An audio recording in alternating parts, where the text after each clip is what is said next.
Hi there. In this video, we will go over EC2 instance pricing. To understand EC2 instance pricing, we need to understand how AWS bills us for our EC2 server usage. Suppose we have a brand new application, and this application has, of course, very few users. At the very start, your server workload will be having very low usage, and then there'll be sudden spikes in activity, resulting in an increase in the server workload. Because of this periods of low usage and sudden spikes of activity, the number of instances that you require for your application is very difficult to predict. As you have more users, you would be able to fairly anticipate at a minimum how many instances you need to ensure that when these users are using your application, they do not face any difficulty. As you continue to grow and you add even more users, your understanding of your server workload becomes even more regular and becomes highly predictable.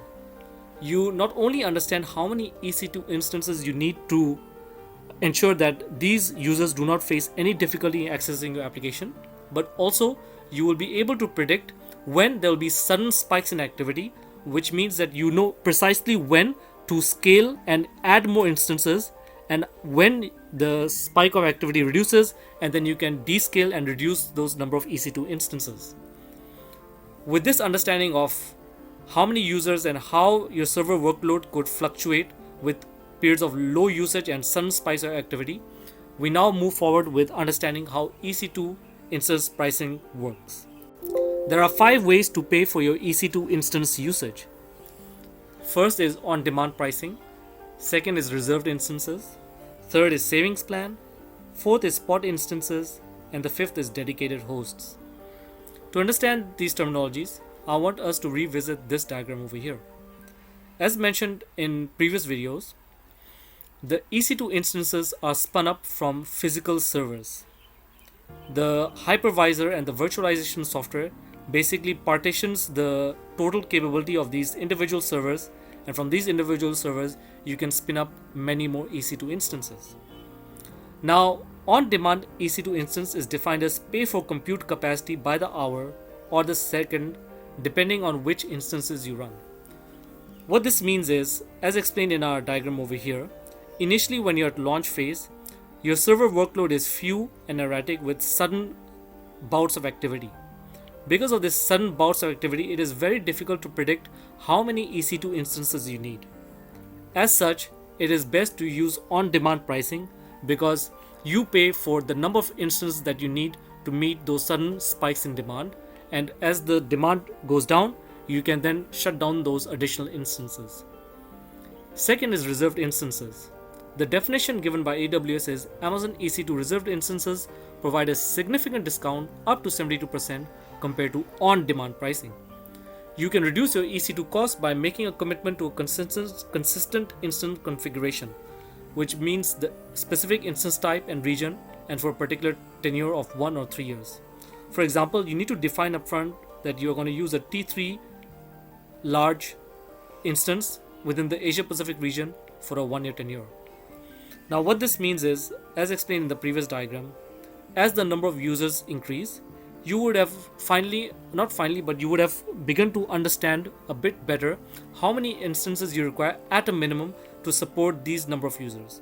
Suppose you need at least 2 EC2 instances. So because you now know that you need at least 2 EC2 instances, you can now use reserved instance pricing instead of paying on-demand pricing. Savings plan. Savings plan is considered a successor of reserved instance. Savings plan are a flexible pricing model that offer low prices on EC2 and far greater usage in exchange for a commitment to consistent amount of usage for a 1 or 3 year term. What this means is, and how it is considered a successor of reserved instances, with the reserved instance, you need to define your compute family upfront. For example, over here, you have defined you need a T3, which is the general compute optimized instance.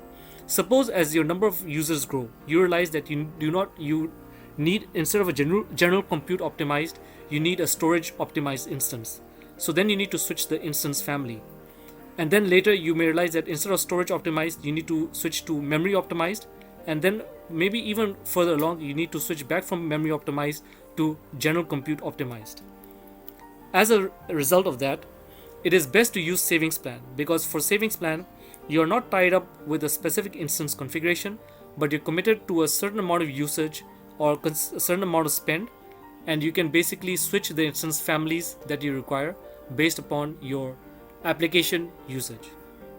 Spot instances basically mean you are requesting for spare Amazon EC2 compute capacity for up to 90% of the on-demand price.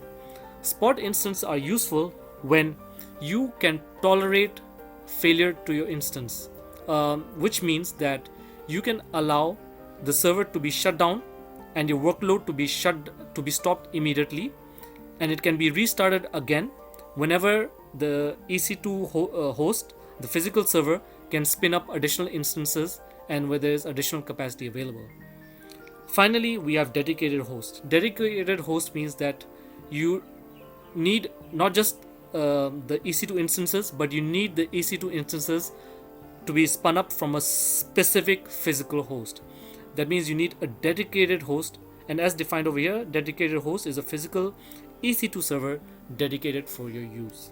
Now let's go over the EC2 instance pricing models in a bit more detail. So over here we have on demand, and the key feature is that it's a zero upfront payment, or there's no long-term commitment required. The billing is based up to a minimum of 60-second usage, and the instance remains working until you decide to switch it off. And as mentioned before, the use case for an on-demand instance is for applications with short-term, spiky, or unpredictable workloads which cannot be interrupted.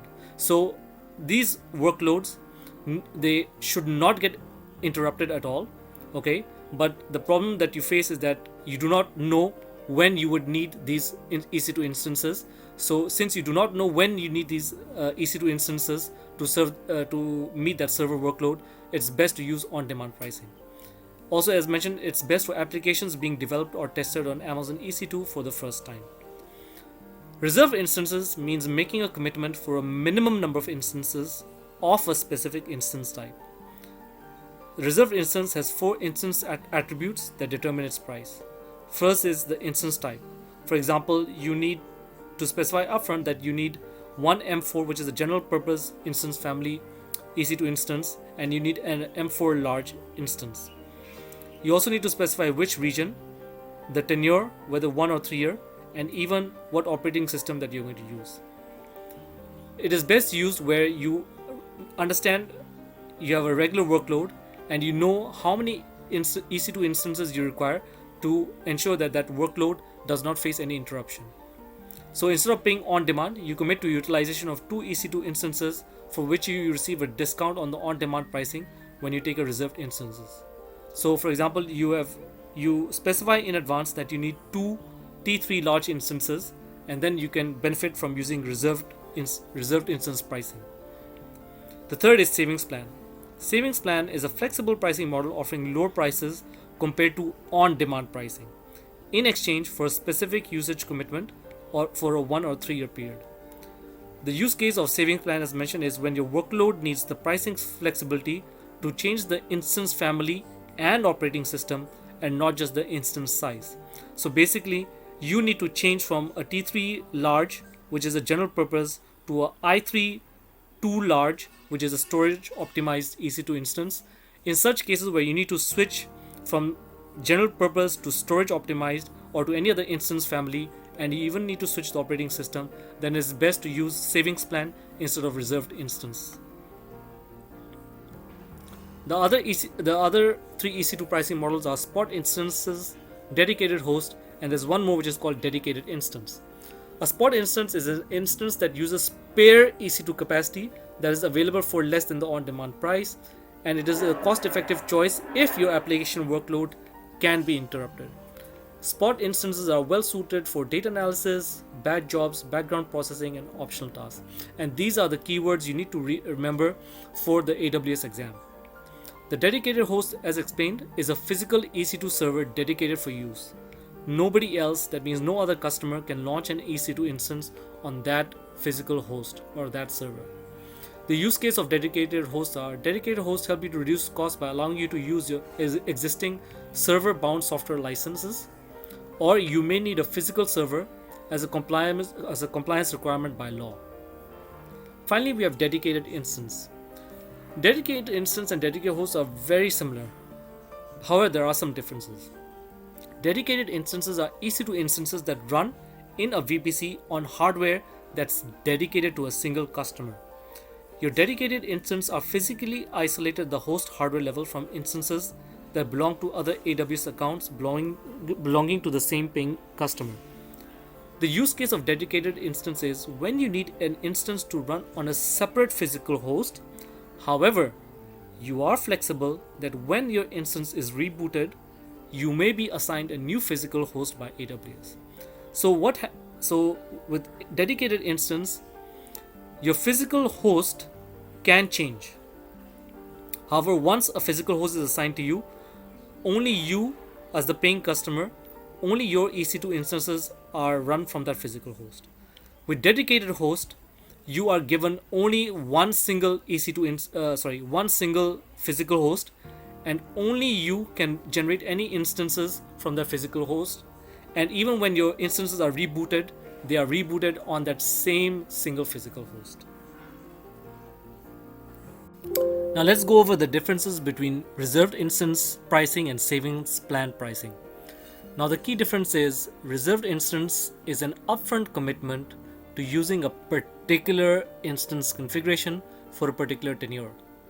To avail reserved instance pricing, you must make a commitment to a specific instance configuration in advance. With savings plan, you are offered a discount on on-demand pricing, but it's depending on committed spend, and that is the key word. You don't need to commit to the instance configuration in advance. You can switch from general purpose to storage optimized or memory optimized or back to general purpose. Since you have committed to spend a specific amount, you have the flexibility to spend to change the instance configurations that best meet your needs and continue to save money. The tenure commitment for both reserved instance and saving plan is the same. It's either 1 year or 3 years. The offering classes for reserved instance are: you have standard reserved instances. A standard reserved instance allows you to change the instance size, for example, from small to large or medium, and the availability zone, but you cannot change the instance family and the operating system. So you cannot switch from general purpose to memory optimized, or you cannot switch from Windows operating system to Linux operating system. A convertible reserved instances does allow you to change the instance family, so you can switch from the general purpose to a memory optimized or whatever you want. You can also change the size, the operating system, and availability zone. However, for convertible reserved instance, you receive lesser discount compared to the standard reserved instance pricing. With scheduled reserved instance, you basically you are available to launch within the time window you reserve. So this kind of pricing is useful where you know precisely at what time you have a sudden spike in activity and you want to benefit with more EC2 instances and use reserved instance pricing for a specific time period. This is best suited for certain batch jobs or workloads which cannot be interrupted and they take place at a specific timing. Now with savings plan, you have 3 offering classes. One is compute savings plan, second is EC2 instance savings plan, and the third is Amazon SageMaker savings plan. With compute savings plan, you get reduced pricing on EC2 instances, AWS Lambda, and AWS Fargate. With EC2 instant savings plan, you only get lower pricing against the on-demand pricing for EC2 usage, and SageMaker is for your SageMaker usage, which is for machine learning. The price discount for reserved instance is for standard reserved instance. If you book for 1 year, you get up to 40%, or for 3 years, you get up to 60%. For convertible reserved instances, if you book for 1 year, you get up to 31% discount on your on-demand pricing, and for 3 years, you can get up to 54% discount on the on-demand pricing. Now, compute saving plan, they help to reduce your cost by up to 66% of your on-demand pricing. EC2 instant saving plan provide you saving up to 72% in exchange for commitment to usage of individual instance families. So there is a requirement to use a specific instance family to benefit from this higher discount on on-demand pricing. And for SageMaker, it helps you to reduce your cost by up to 64% for this machine learning service. Now let's go over the key characteristics and differences and similarities between dedicated instances and dedicated hosts. Both dedicated instances and dedicated hosts use a single physical host. However, the definition for both are different. Dedicated instance means a physically isolated host hardware dedicated to a single customer account. Dedicated host is a physical server with EC2 instance capacity fully dedicated to usage. I'll explain this difference a bit more in detail. With the billing option for dedicated instance, you are priced on a per instance billing, whereas for dedicated host, you are priced on a per host billing. Okay, and one of the key difference between dedicated instance and host is the billing, and you bring your own license. For dedicated host, it's not supported. For dedicated instance, it's not supported, but for dedicated host, bring your own license is supported. Now, coming back to this difference in the definition. So, with dedicated instance, as I mentioned, AWS offers you one single physical host from which your dedicated instances are spun up. When you need to shut down these instances and you reboot these instances, AWS may not provide you with the same server or physical host. They may provide you a different physical host, okay? But once again, this physical host will be dedicated only to you, and the instances that are spun out from this physical host are dedicated instance for a single paying customer. So the difference between dedicated instance and dedicated host is, for dedicated instance, AWS decides what is the physical host, okay? And when you reboot the instance, the physical host can change for a dedicated instance. However, for dedicated host, you will be given the same physical server even if your instances are rebooted. So if your instances are rebooted, when you get new instances, they are again spun up from this instance. Later on, again, when you decide to switch off your instances, and when you switch them on again for dedicated host, again the instances are spun up from the same single physical host. That is the key difference between dedicated host and dedicated instance. So we will now go over the next concept, which is EC2 autoscaling. So I hope you like this video on EC2 instance pricing. Please hit the like button and subscribe, and keep watching our videos, and see you in the next video. Thank you.